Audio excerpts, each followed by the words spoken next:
জীবনে আমি এই এই পাইপি দিয়ে শরবত বানানো, ফাঁকা পাইপি দিয়ে তেতনার থেকে তেঁতুলিয়া পর্যন্ত চ্যালেঞ্জ। সেই তেতনার থেকে তেঁতুলিয়া পর্যন্ত কারোর ক্ষমতা নেই বানানি, আমি সেই মাপের বানা দেবো।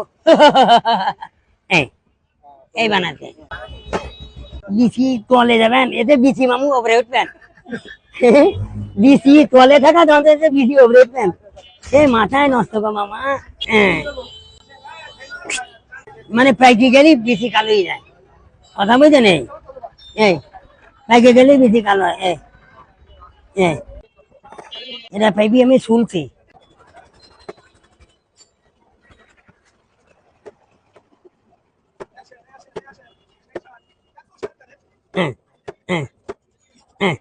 ওদের কাশে মামারে কি বেরেন, আমি ইরাম বেড়াতে তেতনা থেকে তেঁতুলিয়া পর্যন্ত দেখিনি। না না না না না না না না, এসএমসি পঙ্কপাল কোম্পানির মালিক হলো আমি, আমি ছাড়া কেউ বানাতে পারে না, বুঝছেন? এই দিলাম আমি জীবনে।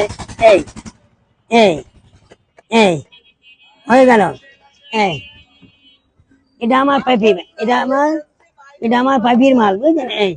এই এটা হলো বাংলা জগতের পাইপির মাল, তেতনার থেকে তেঁতুলিয়া পর্যন্ত। এই এই এই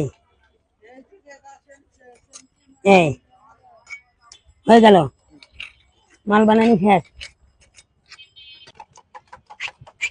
দিলাম না, এটা দেখাইলাম না, দিলাম। এই সঠিক।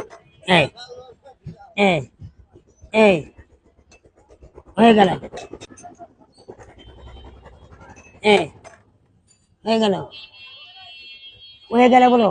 ওরে এসএমসি বঙ্গপালটা সব দিয়ে আয়। এই এই যে জ্যান্ত ফ্রিজ কেটে আমি, পৃথিবীতে কারোর হাত নেই জ্যান্ত ফ্রিজ কেটে ওয়াইফাই ফ্রিজ বানানি। এবার একটা হাত লাগে, কারেন্ট লাগে না, কারেন্ট লাগবে তাহলে আমার বেরেন ইউজ করেন জন্য। ওয়াইফাই কি চলে, ফ্রিজ কাটলে ওয়াইফাই হয়ে যায়, আর যখন না কাটে তখন থাকে জ্যান্ত, কারণ আমি জ্যান্ত ফ্রিজ কাটিছি। তাহলে একটা বুকে হাত লাগে।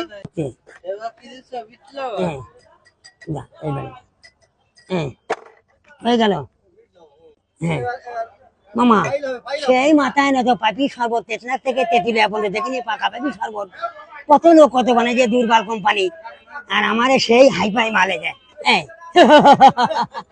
ডাইরেক্ট পাইপি নেন নেন, হ্যাঁ ডাইরেক্ট পাইপি জুস, ডাইরেক্ট পাইপি জুস।